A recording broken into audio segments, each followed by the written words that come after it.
1938, your home for Super Bowl 56.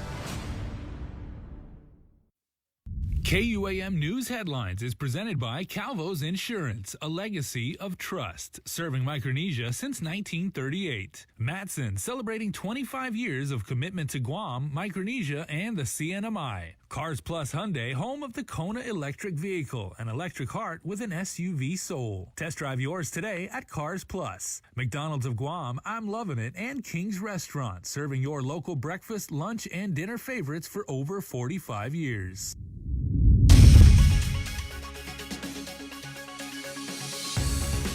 Ahead on primetime, the Guam Behavioral Health and Wellness Center cuts ties with Oasis Empowerment Center over vaccine mandates.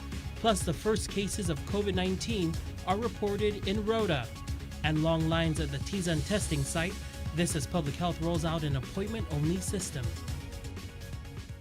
Hafid and good evening. Thanks for joining us. After many years of partnering with Oasis Empowerment Center, Guam Behavioral Health and Wellness Center in Tamuning cut ties with a faith-based organization.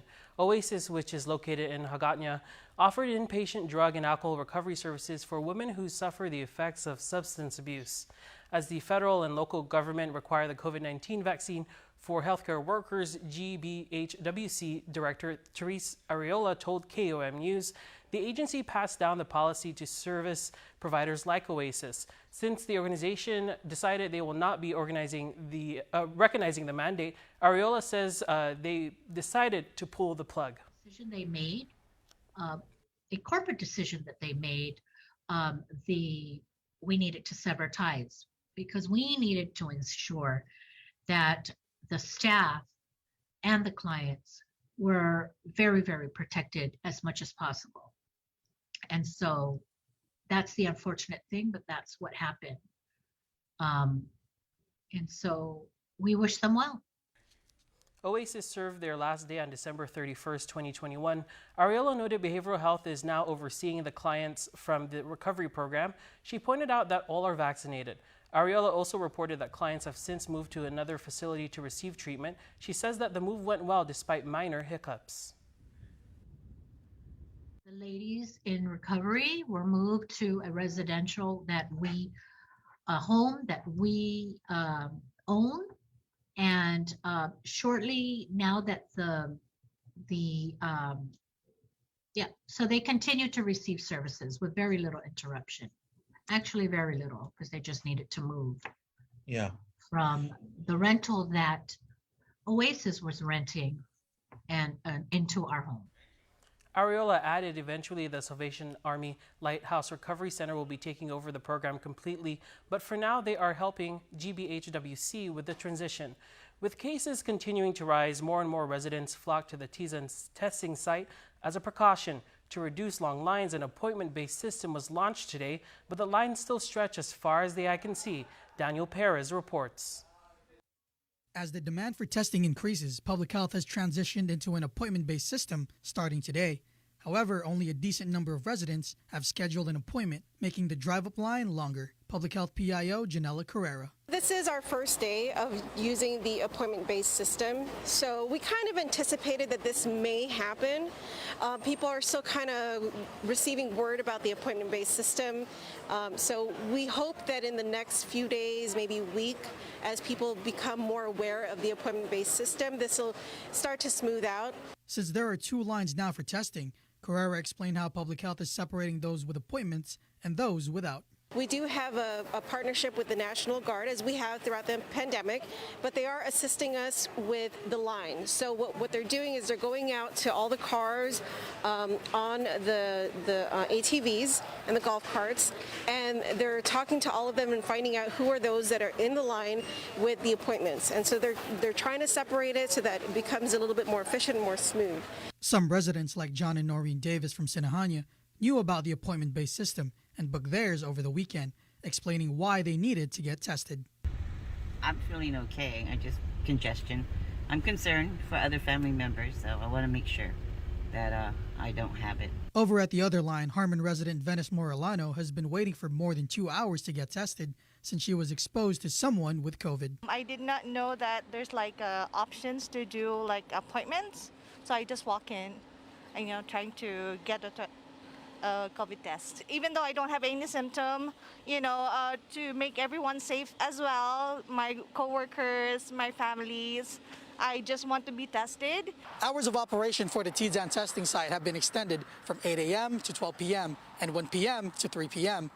The appointment-based system started today in hopes to reduce long wait times. To book your appointment, go to tinyurl.com/COVID stops with me. Daniel Perez reporting for Guam's News Network. Thank you, Daniel. And about 44 kids ages 12 to 15 years old, along with their parents, stopped by the UOG vaccination clinic today to receive their COVID booster. With cases in the triple digits for the past few days on Guam and kids resuming face-to-face classes, Public Health continues to urge vaccinations and boosters.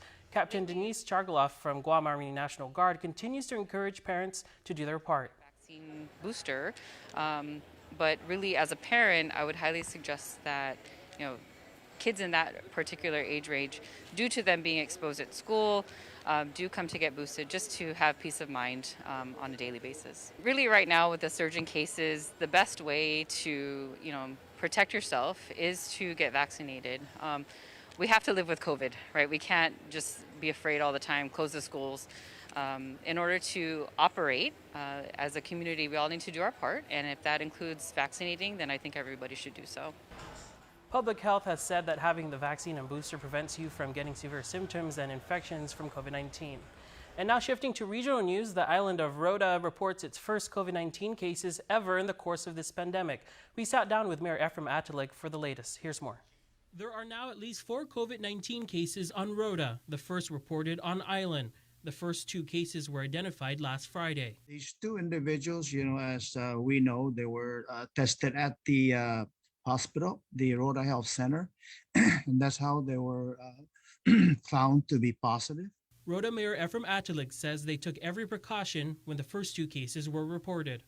They were sent to their house under house quarantine and guarded by DPS personnel for like 5 days. Rota has a vaccination rate at 95%, and they've set up a quarantine facility separate from the one on Saipan in case they need it. They have identified the Hotel Valentino as a temporary quarantine site. Local contact tracers are working to track the virus and contain the spread. Atalik wants to see some new measures take effect. We require now the vaccination card upon boarding a plane. So to help reduce that risk, that's the requirement I would like to see and request that through a task force. The health center is expanding COVID-19 testing and has monoclonal antibody treatment available on island. Please get tested because this is we're all in this together, and for the sake of yourself, please get tested. It's for you, your loved ones, your family, your friends and neighbors, and the whole community of Rota. So please, I beg of you, people that have not vaccinated, to please do so. And sticking to the region, as thousands of military personnel are expected to arrive on Guam and the Northern Marianas over the next 6 months for a series of major military exercises. They will include many troops from several allied countries. As Nestor Lecanto reports, the Defense Department wants to reassure that COVID-19 mitigation efforts will be strictly adhered to. In what may be a sign of the growing critical importance of the Indo-Pacific, the military has announced 6 major training exercises in as many months. In addition to U.S. service personnel, other military elements taking part are from the Royal Australian Air Force, the Royal Canadian Air Force, the Indian Navy, the Japan Maritime Self-Defense Force, and the Republic of Korea Navy. In a news release, Joint Region Marianas listed the exercises that will take place from January to June as Sea Dragon, Cope North, Cobra Gold, the Carrier Air Wing Strike Fighter Advanced Readiness Program, Naval Surface Warfare Advanced Technical Training, and Valiant Shield. JRM Commander Rear Admiral Benjamin Nicholson said, quote, "The safety and health of our military and civilian communities is a top priority while we conduct essential military exercises and training in Guam, the CNMI, and the region. It's not clear yet how many of the thousands of personnel will be granted shore leave during the exercises, But local Hotel and Restaurant Association officials are expecting many of them to book reservations, providing a much-needed boost to an industry hard hit by the plunge in tourist arrivals. For Guam's News Network, I'm Nestor Lecanto. And according to a JRM spokesperson, about 250 U.S. Navy personnel will be here for the first training exercise called Sea Dragon and will be hosted at Anderson. Also participating will be service members from 5 partner nations who will be staying in local hotels. She said all have been granted shore liberty as long as they comply with GovGuam COVID mitigation guidance. And the Mayor's Council of Guam reconvened their monthly meeting on Friday via Zoom to discuss and vote how they will be using their cut of the American Rescue Plan. The Office of the Governor announced recently that the mayors are expected to receive $17.6 million in ARP funds. About $892,000 will be used to cover the budget deficit for the previous fiscal year. As mayors voted, it was decided on a 12-11 vote, meaning that the money is split evenly between the 19 villages, totaling over $46,000. Talafofo, Hagåtña, and Jigo were 3 of the villages not present during the vote, which means those mayors or vice mayors absent did not have a say in how the money was spent. PD Mayor Jesse Alleg, who is also the MCOG president, appeared on KUAM's The Link and shared how the rest of the $17 million in federal dollars will be spent. For our heavy equipment that we're going to use by region, so we're going to purchase sets of heavy equipment for the north, the south, and the central. We're certainly going to need to hire heavy equipment operators because most of us don't employ heavy equipment operators. I mean, the salaries for a community maintenance worker is not it's not commensurate to the heavy equipment operator. So that's one. The senior centers are going to open, and we need to continually maintain them, sanitize them.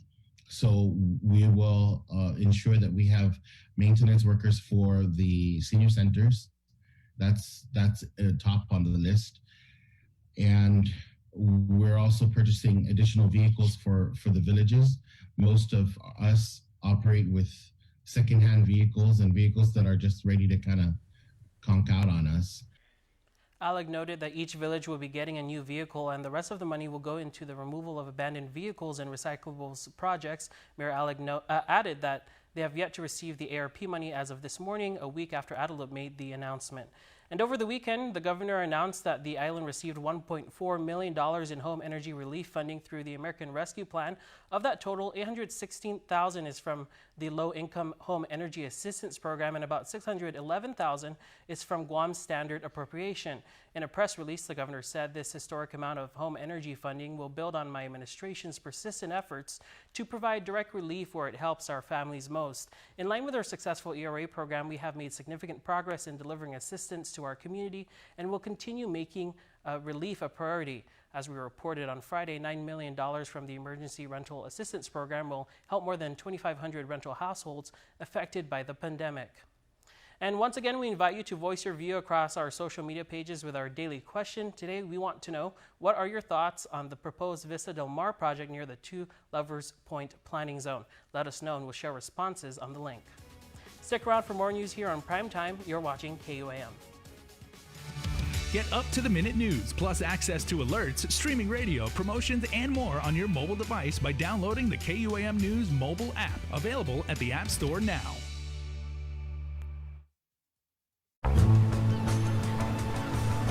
Beautiful. It is, right, baby?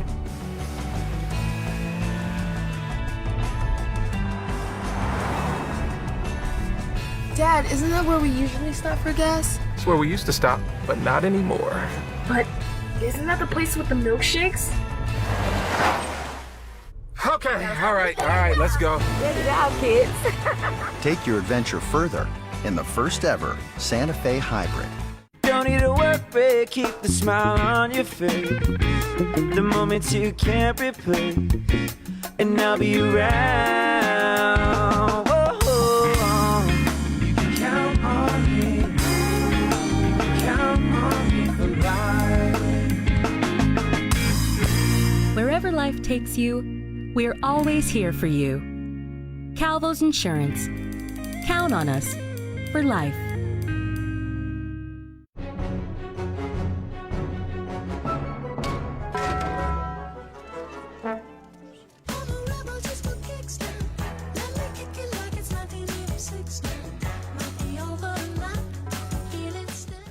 Let us know what's up on our KUAM News WhatsApp tip line at 671-727-0094. Share information about what's happening in your town, on Guam or the CNMI, and what you want us to know. Reach us on WhatsApp at 671-727-0094. Welcome back. Officer Berlin Savella, acting spokesperson for the Guam Police Department, said that officers with the GPD's Highway Patrol Division continue to investigate a pair of auto accidents that occurred in December 2021. The first happened on the afternoon of December 9 near the Gain Animal Shelter in Jigo.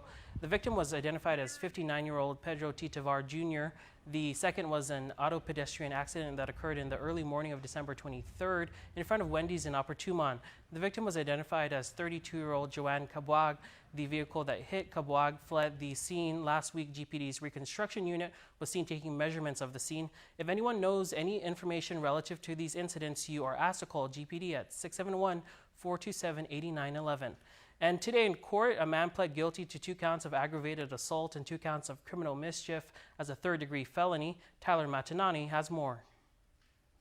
24-year-old Amson Morichong was arrested for assaulting a woman known to him on 2 occasions in 2021. In September, he drove his car into the driver's side door of the victim and shattered the window with a machete. The victim sustained lacerations to the chest and was able to drive away and receive medical attention. Less than a month later, he flicked a cigarette on the victim's neck. He then struck the passenger mirror and gear stick with the machete while she was driving. He then threatened, quote, "If you stop the car anywhere, I'm gonna chop you." The victim was, however, forced to pull over because the car shifted into neutral when he struck the gear stick. The victim then exited the vehicle and sat on the side of the road. A witness called the police after seeing Morichong punch the victim in the face. He fled the scene in her car, but he was later found at Winster Game Room in Harmon. Each count carried a maximum of 5 years incarceration. However, Morichong was entitled to a maximum of 3 years because this was his first conviction. Judge Maria Senzon placed a conditional no-contact order for 60 days, but will consider lifting the order after 60 days due to the victim wishing to have contact reestablished. Altogether, he was sentenced to 1 year incarceration. He will be on probation for 3 years after his release and will serve 150 hours of community service. He was also ordered to seek counseling through the court. The charges of terrorizing and family violence were dropped. He will be released on January 15th of this year. Reporting for Guam's News Network, I'm Tyler Matanani. A 47-year-old man is being charged with possession of a Schedule II controlled substance with intent to deliver and possession of a Schedule II controlled substance. On January 7, officers with the Guam Police Department were conducting a traffic pullover on Alagueta Road in Dededo when they recognized the driver as Rodolfo Palma Oralo, who had an active arrest warrant. While conducting a search, police discovered 2 plastic bags containing methamphetamine, a bundle of empty plastic bags, a glass pipe, and a scale. According to court documents, the gross weight of the substance turned out to be approximately 2 ounces or about $8,000 worth at $150 per gram. He was booked and confined. And a candidate packet for the re-election campaign of Governor Lou Leon Guerrero and Lieutenant Governor Josh Tenorio has been requested from the Guam Election Commission. GEC records show Lou and Josh campaign chair Francis Santos requested a gubernatorial election packet be delivered electronically. The Lou and Josh team has had several fundraisers during the pandemic. However, Guam election law says candidates' first financial filing date is 10 days before the primary election. Meanwhile, a staffer from Senator James Moylan's office requested a re-election packet for the incumbent Republican lawmaker. Senatorial packets were also requested for 2020 Republican senatorial candidates Vincent Borja and Ken Leon Guerrero. A senatorial packet was also requested for Nonito Blas. Packets for respective elected offices can be picked up in person at the GEC offices in Oka or at the GEC website at gec.guam.gov. You can also call the Guam Election Commission for more information. That number is 671-477-9791. And Guam Green Growth Conservation Corps is a group of individuals fighting for island sustainability. Hannah Devanzo has this report. G3 was launched by the University of Guam. Their goal is to build a greener and more sustainable community. Currently, they are seeking a diverse group of 12 for the next cohort starting in March and ending in August. So we have 6 themes that they will be undergoing training, education, and activities for. And those 6 themes are, it's a lot, agriculture and aquaculture, circular economy and zero waste, ocean conservation, invasive species management, energy conservation and renewable energy, and island beautification. Eligible candidates are U.S. citizens over the age of 18 and aspire to one day work in Guam's green economy. We really are looking for individuals who we really think will benefit from this workforce development program, because the ultimate goal is to, at the end of the program, we really would like for these individuals to get jobs in the green economy, whether it's with, Department of Agriculture, or to work through the, renewable energy and conservation themes, maybe get a job with a solar provider in Guam. So our main goal is really to get people who we think would really benefit from this program. According to Cruz, joining G3 is a way to give back to the community and a great avenue for personal enrichment. You can visit guamgreengrowth.org or follow them on Facebook or Instagram, where they'll be posting links to the application. Reporting for Guam's News Network, I'm Hannah Devonzo. All right, thanks, Hannah. Stay with us. Coming up next on KUAM News Sports with Dave Delgado, and still to come, your Cold Stone Creamery birthday shoutouts. Keep it here.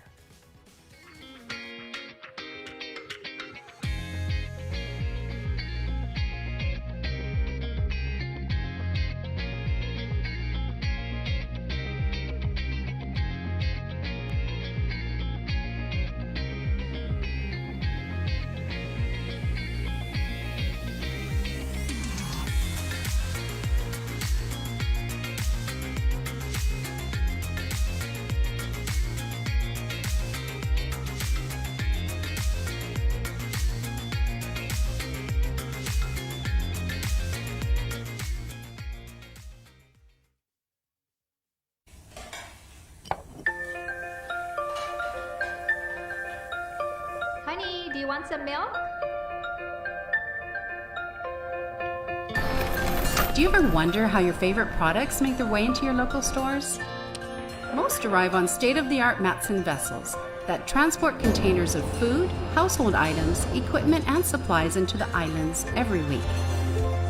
Because we know that you depend on us, we work closely with our partners to ensure that our shipments arrive on time, all the time, so you can find your favorite products when you need them.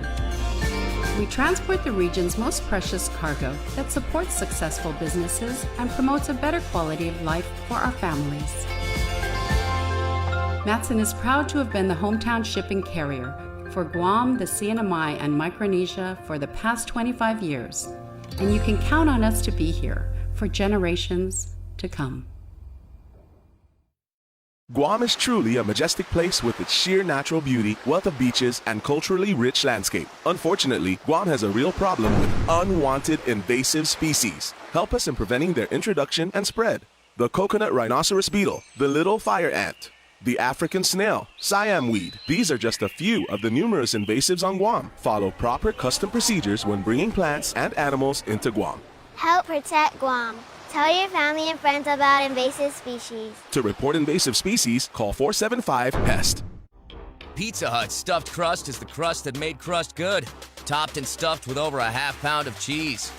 What are you so afraid of? Loving it? Original stuffed crust, only from Pizza Hut. No one out-pizzas the Hut. KUAM Sports is brought to you by Docomo Pacific. Better together.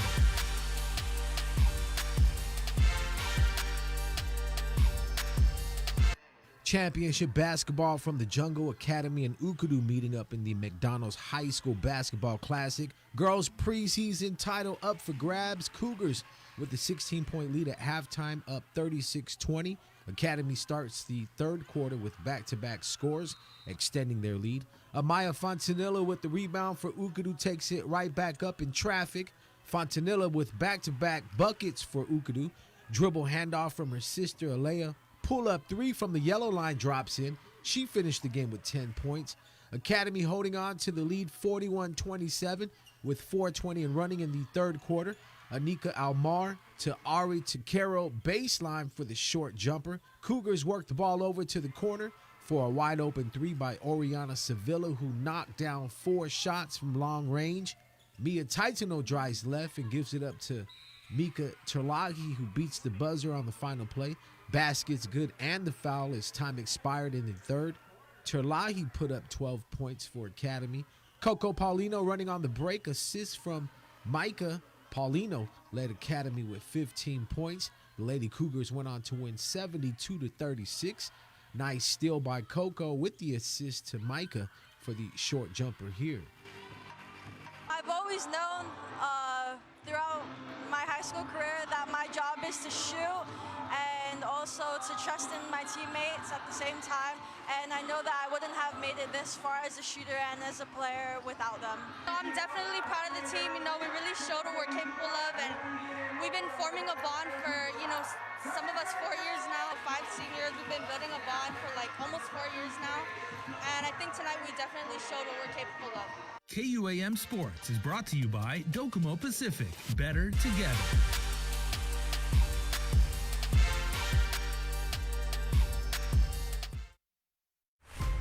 Building on the past, we at Docomo Pacific Business believe in helping businesses move forward and together, changing the way we get things done to make you and your company reach your highest potential. Trust in our commitment to bring you the best solutions for all your business goals. We are Docomo Pacific Business. Let's work better together. Well, I didn't get screened because I was just afraid of it. I procrastinated. I didn't have any symptoms. I didn't have insurance. I didn't want to know. There were several services that was available to me. I got a mammogram. Colonoscopy. I know in my heart that early detection saved my life. And I just tell people all the time, please go get screened.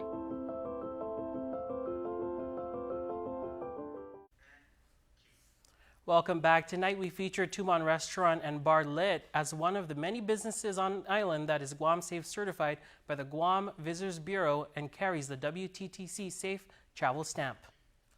Guam Safe and WTTC Safe Travel Certified Program Showcase is brought to you in partnership with the Guam Visitors Bureau. My name is Helen and I'm the owner of Lit Restaurant.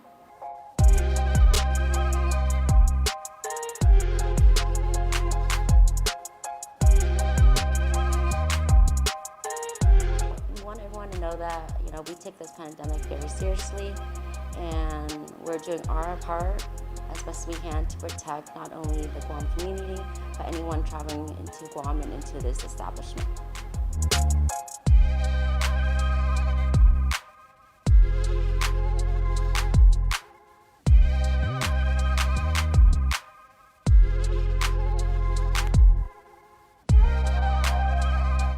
Being that the WTTC is a worldwide recognized organization that has been in existence for over 30 years and works with various governments, we feel having their certification provides a tremendous amount of comfort to any one of our guests before they even step into our establishment. And we want to do our part in helping to protect not only the Guam community, but also anyone coming into Guam.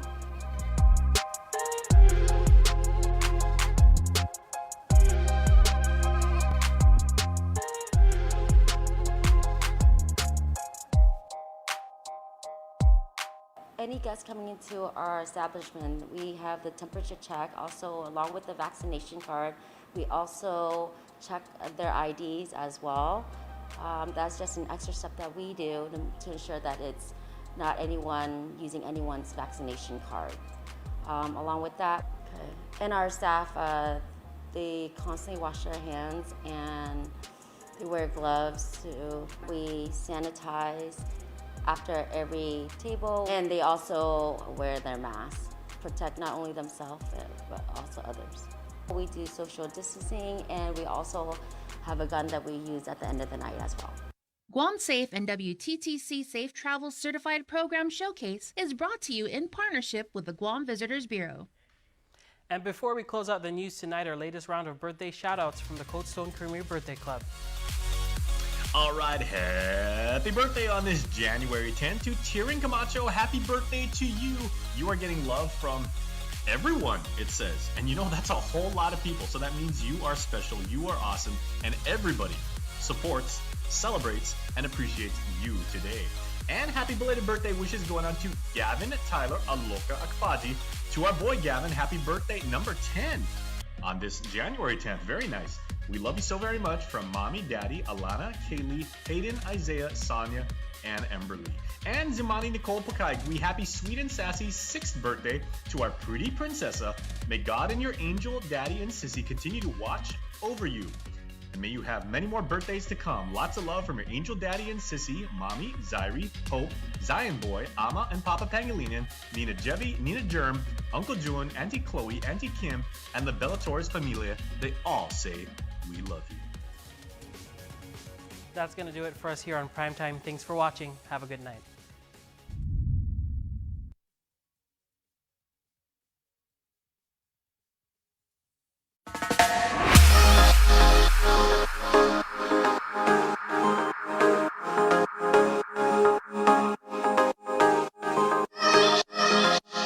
Welcome to another episode of Pacific Matters, and on this